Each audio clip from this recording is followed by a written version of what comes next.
Hello everybody, welcome back to the channel. Today I just want to bring you a quick guide showing you where and how you should be spending your Enriched Tailings to get geared for the endgame in the hardcore seasonal server. Before we get into it, I just want to say I stream over on Twitch Monday through Friday from 10 p.m. to about 2 a.m. EST. So if you're interested, please feel free to drop a follow. I'll leave the link to that in the Discord in the description, and I hope you enjoy the video. Now let's talk about the different kinds of tailings and where you can get them. So you can find the Enriched Cerulean from Elite Chests, you can find the Enriched Lavender from Gathering, the Enriched Vermilion from Named Mobs, the Enriched Goldenrod from Corrupted Breaches or Fishing, and Enriched Celadon from Mutated Expeditions. And as of this recording, AGS has released a statement saying that the number you get is actually bugged, and I believe it's saying you should be able to get more, because on the database it actually says there's a daily cap of 80, and I hit my cap on all of them today except the Mutated Expedition so far, and I don't believe I got 80 of each. So yeah, if you're out there farming, doing breaches, whatever, and you're not getting as many as you think you should be, that's probably why it is bugged currently. All right, first I'd like to start with the outfitting station. The only one you really have to worry about here is the Hero's Jewelry cache, mainly because you're going to be looking for amulets and rings out of this. Your earring, you're probably already going to be using Endless Thirst from the artifacts if you have it, but you're going to be wanting to be getting rings and amulets from this, just for your protections and your different damages.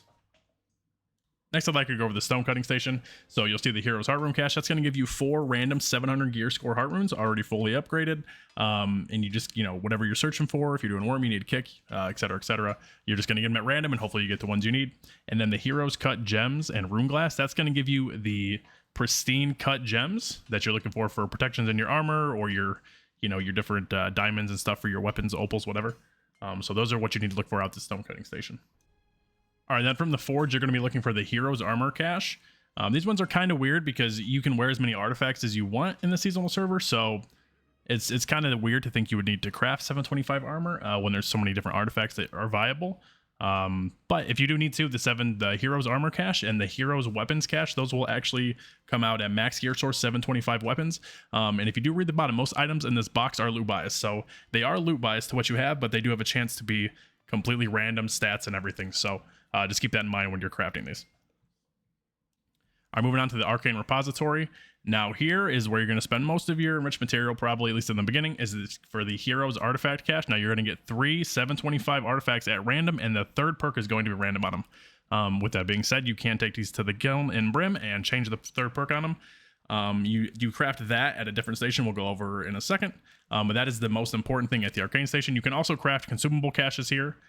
So you can craft ones that come with serums or without serums. These will also drop your coatings, wards, all that good stuff. So the consumable caches are also very important.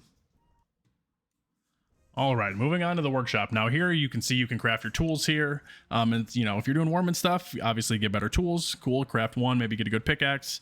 That's about all you'll really need. You'll be farming in the open world, but not too much. So, if you'd rather hit trees, get a good axe, whatever. But moving on to the Adventurer's Mount cache, if you buy one of these, you will be max mount score. And these don't actually take the enriched materials. These are the smaller materials. I believe it's the depleted or charged materials. So I recommend getting that as soon as you can. As soon as you get into a town where you can craft that to get your mount speed up. And the next important cache at the workshop is the artifact crafting materials. Now, like I said earlier, this is going to give you your dark matter, one of every matrix, and all of that good stuff to change the last perk on the artifact. But besides that, you also need to buy a perk chest if you don't get the perk off of the trading post. And this is completely random. There's like 223 perks in the pool, so good luck getting the one you need. I still haven't gotten DI out of mine. I'm still searching for it, but yeah, that's what you're looking for off of the workbench. All right, I just want to say thank you for watching the whole video. I know it's a short one, but I wish you guys luck on the seasonal server, and hopefully AGS can get this bug fixed so that way we can get into the end game a little bit faster with all of our resources. But yeah, thanks for watching, and I'll catch you guys on the next one.